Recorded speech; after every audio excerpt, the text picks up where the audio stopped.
هو انتي ليه ساعات بتصحي من النوم ورغم انك واخدة كفايتك من الساعات بتلاقي نفسك قايمة بجسم تقيل، مطفية، ومفكيش حيل تعملي اي حاجة، وبتسألي نفسك هو انا ليه بقيت كسلانة كده وما عنديش شغف؟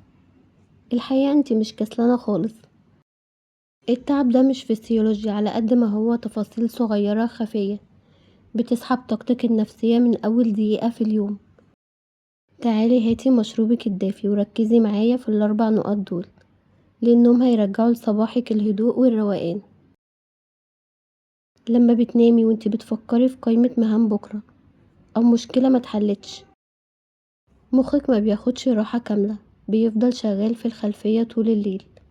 بتصحي حاسة ان مخك سخنان وتعبان لأن عقلك الباطن منامش عمليا.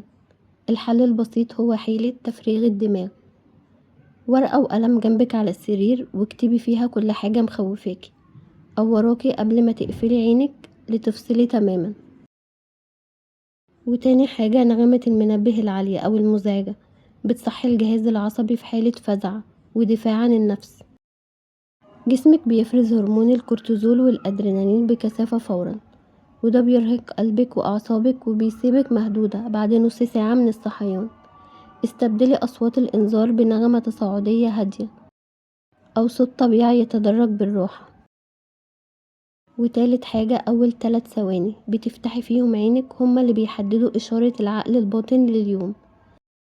لو عينك وقعت على كراكيب على الكومودينو أو هدوم مكتومة، مخك بيترجم المشهد ده فورا كضغط وواجبات متراكمة، فتفقدي شغفك قبل ما رجلك تلمس الأرض. طبقي قاعدة زاوية الأمان بتنظيف مساحة متر في متر حوالين سريرك، وده قبل ما تنامي. رابع حاجة مناقشة مشاكل البيت أو متابعة الأخبار والمسلسلات الدرامية الحزينة قبل النوم مباشرة بتسيب شحنة عاطفية تقيلة.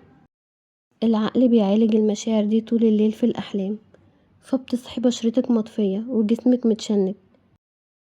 احذري أي مناقشات تقيلة أو شاشات قبل النوم بساعة واستبدليها بروتين هادي.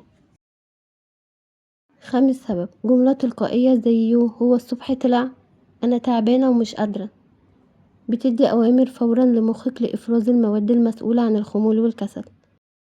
انت بتبرمجي جسمك على التعب قبل ما تحاولي تقومي أصلا. استبدلي الفكرة دي أول ما تفتحي عينك بالشهادة أو حمد ربنا على يوم جديد وتأكيد ان اليوم هيكون خفيف وجميل.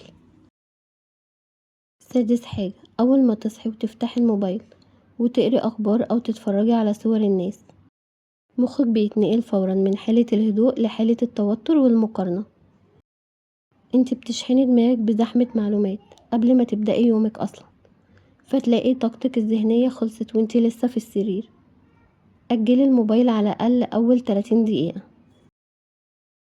سابع سبب جسمك بعد 7 أو 8 ساعات نوم بيكون في حالة جفاف خفيف. لما تبدأي يومك بقهوة أو نسكافيه على طول من غير كوباية مية، مخك بيترجم ده كخمول وكسل. كوباية مية دافية مع فتح الشباك لتجديد الأكسجين بتصحي أجهزة جسمك فورا وبدون مجهود. تامن سبب كل مرة بتدوسي فيها تأجيل وبتنامي 5 دقايق إضافية، جسمك بيدخل في دورة نوم جديدة وبتقطع فجأة مع الرنة التانية. بتصحي ومخك حاسس بتقل وخمول أكتر من لو قمتي من أول رنة. لما المنبه يرن قومي فورا واقطعي دايرة الخمول. تاسع سبب لما تصحي من غير ما تكوني عارفة هتبدأي بإيه، تغسلي وشك الأول ولا تعملي قهوتك ولا تدخلي المطبخ. التشتت ده بيستهلك طاقة ذهنية كبيرة. حددي من بالليل أول 3 خطوات هتعمليهم بالترتيب عشان مخك يتحرك تلقائيا بدون مجهود تفكير.